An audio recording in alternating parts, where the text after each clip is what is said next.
methodology, we classify the shapes of cycles by looking at those 4 legs. So let's take a quick reminder of the shapes of the cycles. As I mentioned last week, there are only 3 types of shapes. There are bull shapes. Bull shapes end higher than they start. They are as simple as that. The end point of the cycle shape, or the cycle itself, is higher than the start. Then there are bear shapes. Bear shapes end lower than they start, simple as that. Then there are inverted shapes, and inverted shapes have a middle point that is lower than both the start and end points. Okay. So far, this has really just been a summary of what we spoke about last week, so I'm rushing through it a little bit. If you weren't here last week, then that Trader Chat is available for viewing through YouTube, so you should take a look at that. And forgive me for rushing through this beginning bit, but I want to get to the really exciting material, which is answering the question, what really defines the character? I said that the shapes of cycles define the character, but how do we understand that? It's all very well saying the shapes of shapes of the cycles define the character, but how do we understand that as people looking at charts on our computer screens? How do we really understand it? And there are 2 ways of understanding the character of a market. The first way is by looking at the statistics, what I call the statistics, and that we're going to be speaking about in some depth today. And the second way is by taking a look at the character of the market as it is revealed by actually trading that market. Let me see. I see there is a chat question. Speaking about the cycle you are trading in the trade settings, one can tell Sentient Trader to allow SC to adjust trading cycle. Could this cause issues since it can change the cycle during an analysis each night? Yes, Mark. The setting in Sentient Trader that allows it to adjust the trading cycle is really a setting for beginning users, and it should be, and it is turned off by default. No, Sentient Trader won't change the cycle during an analysis each night, because the things that Sentient Trader uses to decide what cycle to use as your trading cycle don't change from one day to the next. And I can tell you very quickly what Sentient Trader uses to determine what cycle to trade. It uses the profit potential for the cycle. So it works out, if you were trading this cycle, what is the profit that you would make on each up move and each down move of that cycle. Okay. The other thing that it does is it measures how visually dominant is that cycle. In other words, if a cycle is visually dominant, if you look at a chart and you can see that cycle, you know, when you look at a chart, as we'll do in a moment, you can see cycles, and you can say, oh, well, I can really clearly see the, you know, the 18-month cycle or the 40-day cycle. Sentient Trader has a way of measuring that. And so it measures to test not only how profitable is the cycle, but also how clear is it visually. Because the clearer a cycle is visually in a chart, the better it is to trade, because you will be making correct trading decisions more often. No time to explain that here, but it's a fact that if a cycle is visually dominant, then it is much easier to trade that cycle. Okay, so Sentient Trader uses a combination of those 2 things to decide which cycle to trade, and those 2 things don't change. They will change over the course of much time. They will change over the course of a year or 2. Those things will change, but they won't change each and every night. Okay, so if you allow Sentient Trader to adjust the trading cycle, then Sentient Trader will choose the best trading cycle according to the activity in the market, and it might change its mind about what cycle to use in a year or 2 years' time. But in the meantime, you will have been consistently trading only one cycle. It doesn't change that. Doesn't change its mind every single time you perform an analysis. However, as an advanced user, you want to decide what cycle you want to trade. So you want to tell Sentient Trader, so you should definitely turn that setting off. It is off by default, so you should make sure it stays off. Okay.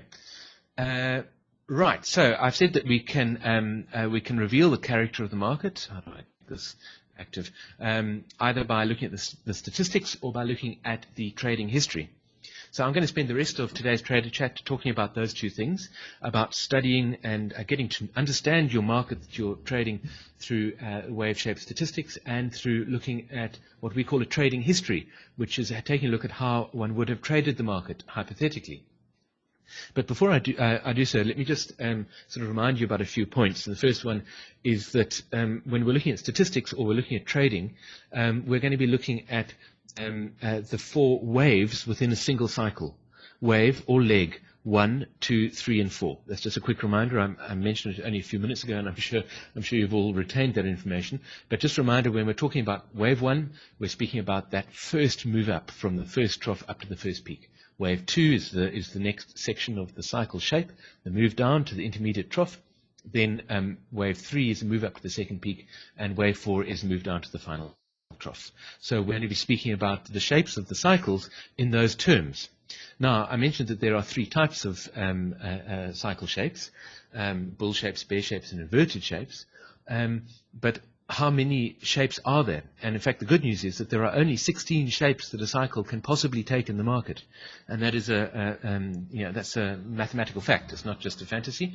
There are only 16 shapes that a cycle can take. And so what I'm going to do this week is have a closer look at those shapes. These are the bull shapes I'm speaking about first. There are only 5 bull shapes. There are only 5 possible shapes that a cycle can take in the market. And here I have taken snapshots of these various bull shapes in the market. I've taken from a variety of different markets. This is a forex pair, as you can see from the price range at the right-hand side there.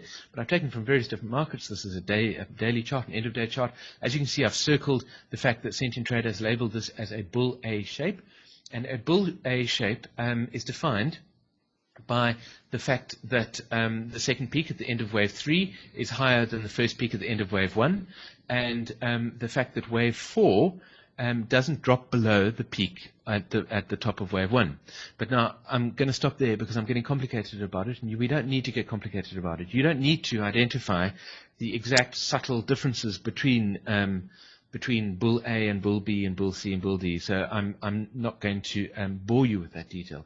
You don't need to know. What we can do is we can go through the shapes, and you can see them as they all play out on your screens. And it's not important that you know all the exact details. If you're really interested, I can explain it to you, but it's something that takes a good sort of 20 minutes, and I don't really want to spend 20 minutes explaining that today. If you are interested, I'd be happy to explain it to you in detail.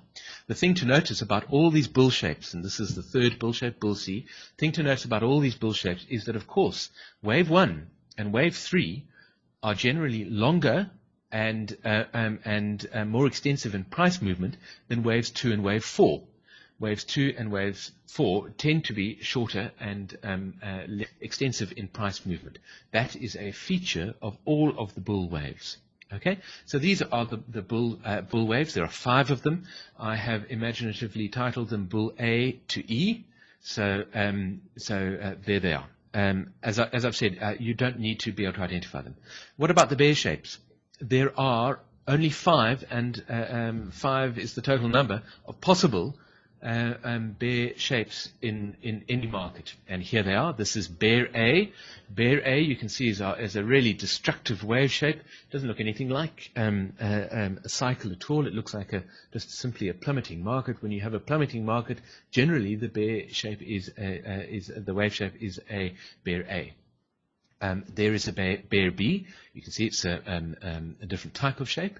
There is a bear C, a very deceptive shape, because it looks as if that might turn out to be a bull wave.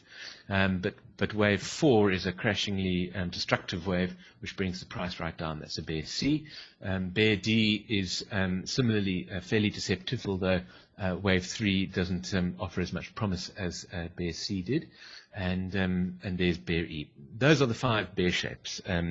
As I've said, you really don't need to dwell on them. Now, inverted shapes are an interesting thing, because inverted shapes are really an indication that your analysis is not very good. Or not that it's not very good, but that there are unresolved issues in an analysis. Now, Sentient Trader, when it performs an analysis of a financial market, considers hundreds of thousands, if not millions, of potential wave shapes in its analysis. From every detail, if you're doing end of day, from every detail from sort of 18 years down to 5 days. And so it considers a huge number of things. And it is impossible to have an analysis that has no unresolvable issues where the wave shapes just have to be inverted. So you will always find inverted shapes in an analysis, but the number of inverted shapes that you have in your analysis is a very good indication of the quality of analysis. The lower the number of inverted shapes, the better the analysis. So when you have a look at your wave statistics, you can get an idea of how good your analysis is. When you're trying to improve the analysis that Sentient Trader has performed, you should have a look at where the inverted shapes are in the analysis and see if you can correct that, which we'll obviously cover in another trader chat. Let's have a look at these inverted shapes. Because inverted shapes are rare, they're actually very hard to find. And when I was shooting these snapshots, I wanted to try and capture all of these wave shapes in end-of-day charts, and I couldn't. So in fact, most of these inverted wave shapes, I had to resort to finding them in intraday charts, and often right down to the sort of 5-minute or 1-minute degree level. Here is the first inverted shape. What's the definition of an inverted shape? Well, the central trough between wave 2 and wave 3 falls below both the start and the end of the cycle. Okay, so this is an inverted bull. There are 3 bull inverted shapes and 3 bear inverted shapes. That's an inverted bull. Here's an inverted bull B. Notice these bars here. These are dummy bars that were filled in over a weekend. Inverted shapes on an intraday basis often happen over a weekend. The reason for that is because Sentient Trader knows that a weekend was happening then, and it doesn't worry about the fact that it finds inverted shapes over a weekend, because the weekend data that it uses is artificially generated dummy data, and it's not true data at all, so it doesn't worry too much about finding an inverted shape over a weekend, because quite possibly the data is in fact wrong.